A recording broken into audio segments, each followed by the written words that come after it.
चलिए अब अर्थशास्त्र की बारी ना जी। अर्थशास्त्र, अर्थशास्त्र की बारी है। अर्थशास्त्र का पहला अध्याय, अर्थशास्त्र का पहला अध्याय क्या है जी? अर्थव्यवस्था एवं उसके विकास का इतिहास ही न है। अर्थव्यवस्था एवं इसके विकास का इतिहास, ठीक है। और ये वीडियो का कौन सा दिन? 7वां हो गया था ना? 7वां नहीं हो गया, मान लेते हैं आपको 2 वीडियो में जब हम आपको ना। चलिए आगे देखते हैं। इसमें क्या करेंगे हम? 2011 से 2023 तक जितने प्रश्न पूछे गए हैं उनके बारे में हम जानेंगे, मतलब क्वेश्चन बैंक के हिसाब से, ठीक है। जितने प्रश्न पूछे गए हैं हम उनके हिसाब से जानेंगे। और आप लोग होशियारी थोड़ा सा कीजिएगा कि फटाफट छापते चलिएगा, उतारते चलिएगा, मतलब ठीक है। जिसको उतारना होगा वो जल्दी जल्दी में उतारते चलेगा, अन्यथा आप घर पे जाकर के भी उतार सकते हैं, ठीक है। चलिए तो पहला क्वेश्चन ये रहा आपके स्क्रीन पर। पहला क्वेश्चन क्या है? आर्थिक विकास का तीसरा क्षेत्र क्या होता है? जो आर्थिक विकास है, आर्थिक विकास का तीसरा क्षेत्र क्या होता है? तीसरा क्षेत्र क्या है? आर्थिक विकास का तीसरा क्षेत्र क्या होता है? तो एकदम आसान है, सेवा क्षेत्र। क्या होता है? सेवा क्षेत्र होता है ना जी। आर्थिक विकास का तीसरा क्षेत्र जो होता है सेवा क्षेत्र होता है। चलिए एक बात थोड़ा सा और जान लेते हैं। अगर आर्थिक विकास के प्रथम क्षेत्र के बारे में बात किया जाए तो कौन कौन से हो जाएंगे बताइए? सबसे पहले तो कृषि हो जाएगा, होगा ना? कृषि, पशुपालन, पशुपालन हो जाएगा, पालन हो जाएगा, मत्स्य पालन, मत्स्य पालन, मत्स्य पालन, ठीक है जी। ये नहीं होता है? होता है कि नहीं होता है? क्या होता है आपका? कृषि हो जाएगा, पशुपालन हो जाएगा, मत्स्य पालन। ये प्रथम क्षेत्र का आर्थिक विकास का क्षेत्र है, ठीक है। चलिए आगे देखते हैं। अगला प्रश्न है,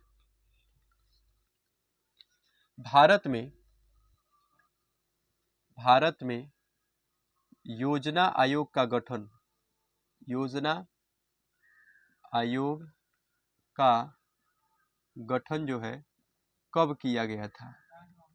कब किया गया था? ठीक है जी। भारत में योजना आयोग का गठन कब किया गया था? कितना होता है? 15 मार्च 1950। बात समझ में आया? भारत में योजना आयोग का गठन कब किया गया था?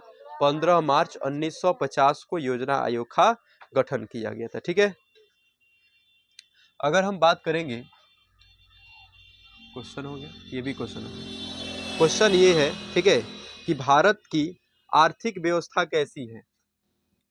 जो भारत है, भारत की आर्थिक व्यवस्था कैसी है? कैसी है बताइए? भारत की आर्थिक व्यवस्था कैसी है? मिश्रित अर्थव्यवस्था। क्या है? मिश्रित अर्थव्यवस्था, मिश्रित अर्थव्यवस्था, ठीक है। भारत की अगर आर्थिक व्यवस्था के बारे में देखा जाए तो भारत की आर्थिक व्यवस्था कैसी है? मिश्रित अर्थव्यवस्था है। बात समझ में आ गया? आगे देखेंगे। एक समाजवादी अर्थव्यवस्था में, एक समाजवादी अर्थव्यवस्था में, एक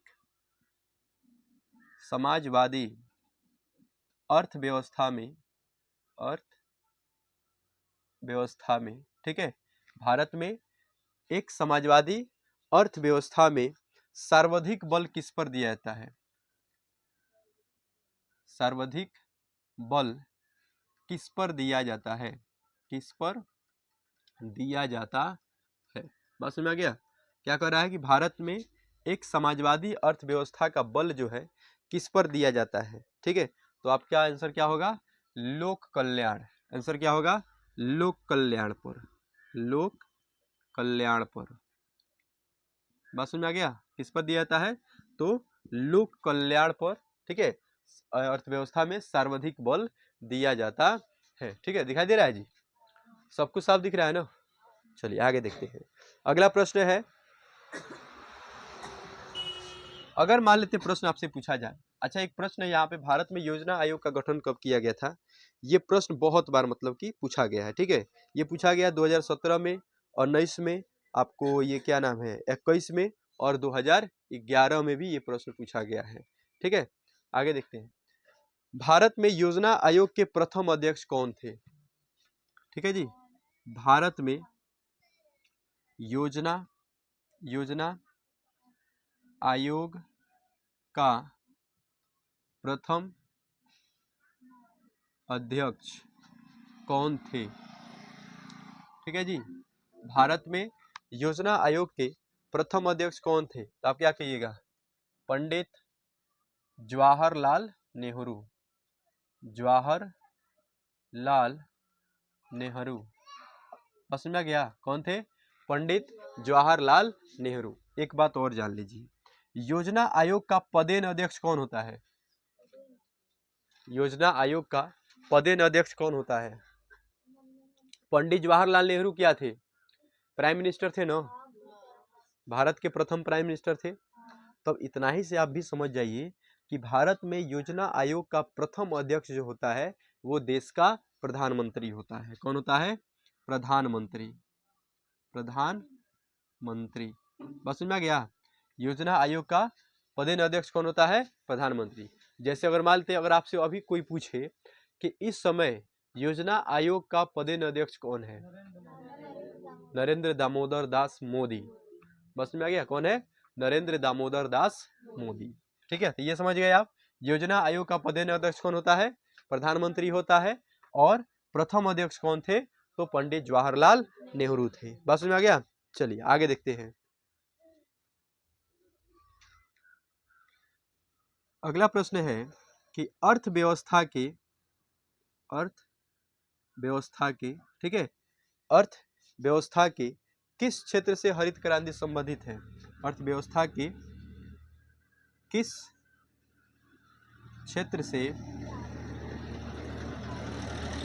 हरित क्रांति संबंधित है? ठीक है जी, क्या कहेंगे? अर्थव्यवस्था के किस क्षेत्र से हरित क्रांति जो है संबंधित है? तो आप कहिएगा प्राथमिक क्षेत्र। प्राथमिक क्षेत्र कैसे होगा भाई? प्राथमिक क्षेत्र कैसे होगा?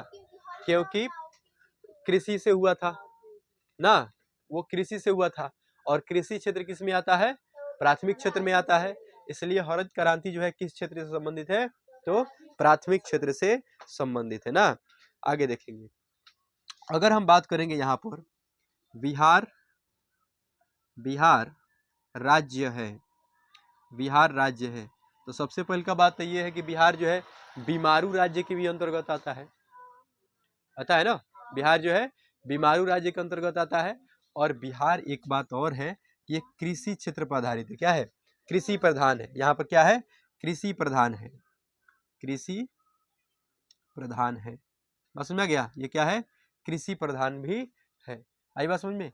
अच्छा एक बात ये और बताइए कि बिहार राज्य की कितनी जनसंख्या जो है कृषि क्षेत्र पर आधारित है?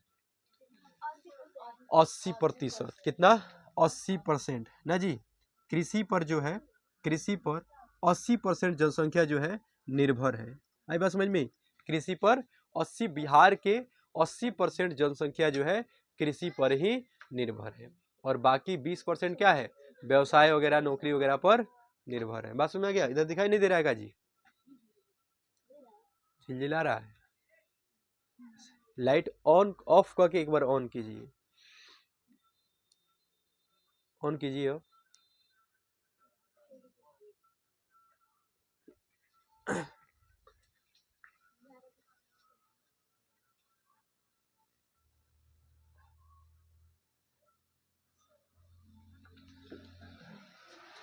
ठीक है, अब सही दिखाई दे रहा है ना? चलिए आगे बढ़ते हैं, इसको मिटा दे इसको, चलिए आगे।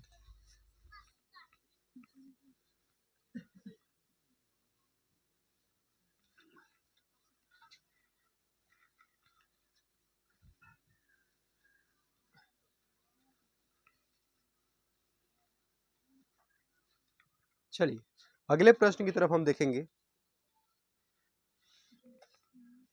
अच्छा, एक प्रश्न है कि निम्न में से कौन प्राथमिक क्षेत्र से संबंधित है। इस तरह प्रश्न एक बार पूछा गया था, निम्न में से कौन प्राथमिक क्षेत्र से संबंधित है।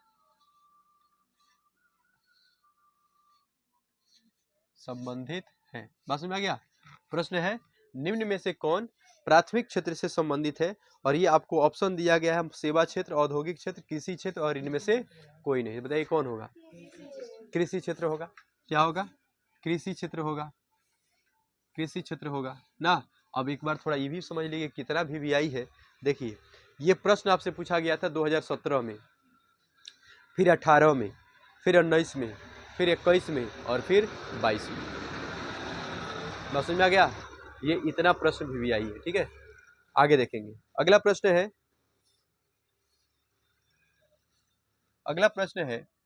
कि निम्न में से किसे पिछड़ा राज्य कहा जाता है। पिछड़ा राज्य कहा जाता है।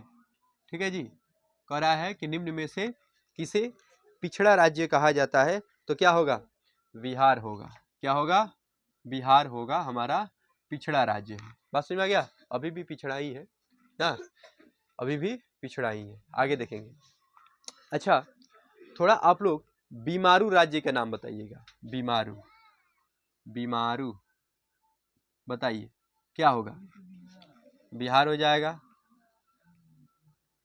BI से बिहार होता है ना, बिहार होता है। M से क्या होगा? मध्य प्रदेश। मध्य प्रदेश। और बताइए R से राजस्थान। क्या होगा? राजस्थानी होगा ना। R से क्या होगा? राजस्थान। ठीक है, और U से उत्तर प्रदेश होता है ना, उड़ीसा, उत्तराखंड। भाई तुम लोग मतलब एक बार पढ़ाया गया है, फिर भी तुम लोग याद काहे नहीं किया है। लो जी, बिहार होता है, मध्य प्रदेश होता है, राजस्थान होता है, उड़ीसा होता है। बस में आ गया। उड़ीसा होता है, उड़ीसा, इधर गाँव ना, उड़ीसा होता है। ठीक है, 4 गो राज्य ऐसा है जो बीमारू राज्य के अंतर्गत आते हैं। ठीक है, बिहार, मध्य प्रदेश, राजस्थान और एक उड़ीसा। ठीक है, इसको बीमारू राज्य के अंतर्गत रखा जाता है। ठीक है, आगे देखेंगे। ठीक है, अब देखो इसी प्रकार से एक बार प्रश्न पूछा गया था 2000, अब से पूछा गया था 2019 में। ठीक है, कि निम्न में से कौन बीमारू राज्य है। इस प्रकार प्रश्न पूछा गया था कि निम्न में से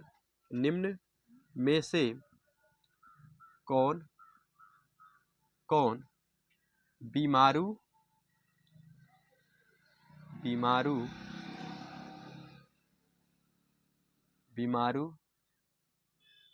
राज्य है। और आपको ऑप्शन में दिया गया था। ठीक है, ऑप्शन में दिया गया था बिहार दिया गया था। ठीक है, A नंबर में। B नंबर में आपको दिया गया था मध्य प्रदेश दिया गया था। ठीक है, C नंबर में आपको दिया गया था उड़ीसा दिया गया था। C नंबर में उड़ीसा था। ठीक है, और D नंबर में दिया गया था इनमें से सभी। तो बताओ क्या होगा। D नंबर ऑप्शन क्या है हमारा? सत्य है ना जी। D नंबर ऑप्शन हमारा सत्य है। आइए आगे देखते हैं। एक प्रश्न और है कि योजना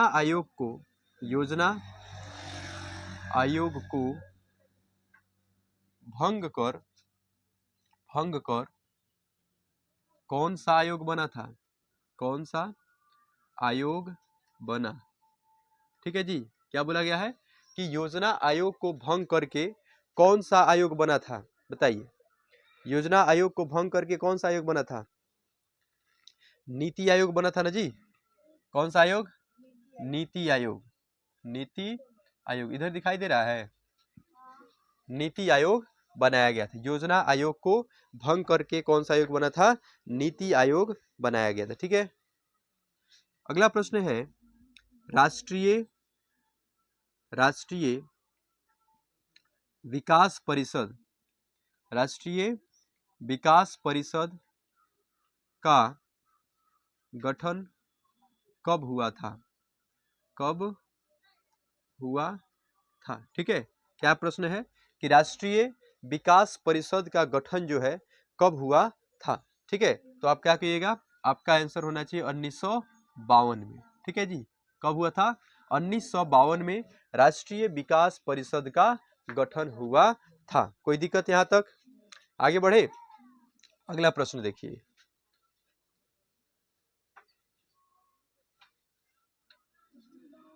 अगला प्रश्न है कि जिस देश की राष्ट्रीय आय, जिस देश की राष्ट्रीय आय या प्रति व्यक्ति आय अधिक होता है, अधिक होता है, उसे क्या कहते हैं, उसे कहते हैं, बताइए। जिस देश की राष्ट्रीय आय और प्रति व्यक्ति आय अधिक होता है उस क्षेत्र को हम क्या कहते हैं, या उस देश को क्या कहते हैं, क्या कहेंगे, विकसित कहते हैं। क्या बोलते हैं, विकसित क्षेत्र। बस समझ में गया, क्या बोलेंगे भैया, विकसित क्षेत्र के, उस विकसित क्षेत्र से उसे जाना जाएगा। और जिसकी प्रति व्यक्ति आय और या फिर राष्ट्रीय आय घटती बढ़ती रहे उसको क्या कहिएगा, विकासशील क्षेत्र।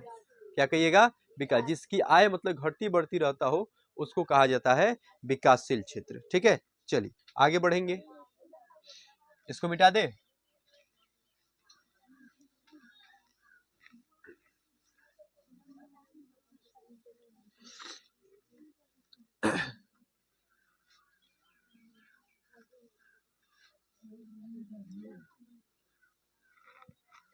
पीछे बोलो लो कि हल्ला नहीं करे लो, हल्ला कर रहा है लो आगे।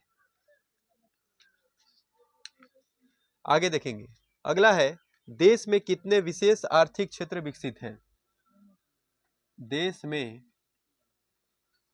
कितने विशेष, ठीक है, देश में कितने विशेष आर्थिक क्षेत्र विकसित है, देश में कितने विशेष आर्थिक क्षेत्र विकसित है, विकसित है, बताइए। देश में कितने विशेष आर्थिक क्षेत्र विकसित है, तो आप कहिएगा 7। बस समझ में आ गया, कितने क्षेत्र विकसित है, तो 7 जो है विशेष रूप से मतलब विकसित है। ठीक है, अगला प्रश्न है कि भारत में नीति आयोग का गठन जो है, गठन कब हुआ था, कब हुआ था, बताइए। भारत में नीति आयोग का गठन जो है या फिर स्थापना कहेंगे, कब हुआ था, नीति आयोग का स्थापना बताइए कब हुआ था। एकदम आसान है, 1 जनवरी 2015 में। बस समझ में आ गया, 1 जनवरी 2015 में नीति आयोग का गठन किया गया था। बात समझ में आ गया, चलिए आगे देखेंगे। अगला प्रश्न है, अच्छा एक प्रश्न और भी पूछा जाता है कि निम्न में कौन बीमारू राज्य, ठीक है, निम्न में कौन बीमारू राज्य नहीं है ना। और आपको ऑप्शन में दिया गया है बिहार दिया गया है, मध्य प्रदेश दिया है, कर्नाटक दिया है, और उसके बाद मान लीजिए दे दिया गया है उड़ीसा दिया है। बताइए कौन होगा, कौन होगा, कर्नाटक होगा ना, कर्नाटक। हालांकि कर्नाटकी को थोड़ा है, बहुत सारा राज्य है ना जी। 4 गो राज्य को छोड़ के बाकी सब क्या है, बीमारू राज्य में भी नहीं। जैसे दिल्ली हो गया, उत्तर प्रदेश हो गया आपका ना, उधर केरला हो गया है कि नहीं, जम्मू एंड कश्मीर हो गया, ये सब क्या है, बीमारू राज्य थोड़े हैं, नहीं है। बस 4 ही तो राज्य आता है, कौन कौन, बिहार, मध्य प्रदेश, राजस्थान और उड़ीसा। कहानी खत्म। ठीक है, चलिए आगे बढ़ते हैं। अगला प्रश्न है कि किस क्षेत्र को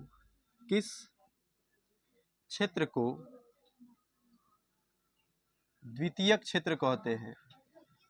हाँ, किस क्षेत्र को द्वितीयक क्षेत्र कहते हैं। ठीक है, कहा गया है कि किस क्षेत्र को द्वितीयक क्षेत्र कहा गया है, जिसमें आपको दिया गया सेवा दिया गया है, उद्योग दिया गया है, कृषि दिया गया है और इनमें से कोई नहीं। क्या होता है, उद्योग होता है। ठीक है जी, उद्योग होता है। उद्योग जो होता है हमारा द्वितीयक क्षेत्र के अंतर्गत आते हैं। ठीक है, चलिए आगे बढ़ेंगे। उद्योग क्या होता है, द्वितीयक क्षेत्र के अंतर्गत आते हैं। अगला प्रश्न है कि भारत में मुख्यतः सेवा क्षेत्र को कितने भागों में बांटा गया है। कितने भागों में बांटा गया है, बात समझ में आ गया। कहेंगे कि भारत में मुख्यतः सेवा क्षेत्र को कितने भागों में बांटा गया है, तो आप कहिएगा, ठीक है, आप कहिएगा 2। कितने भागों में बांटा गया है, 2 भागों में जो है कि बांटा गया है। ठीक है, भारत में सेवा क्षेत्र को कितने भागों में बांटा गया है, तो आपका आंसर क्या होगा, 2 क्षेत्रों में बांटा गया है। ठीक है, चलिए आज तक इतना ही रहने देते हैं, अब मिलेंगे अगले वीडियो। ठीक है, क्योंकि लेट हो गया है, अगला क्लास देखो दे आ गया है।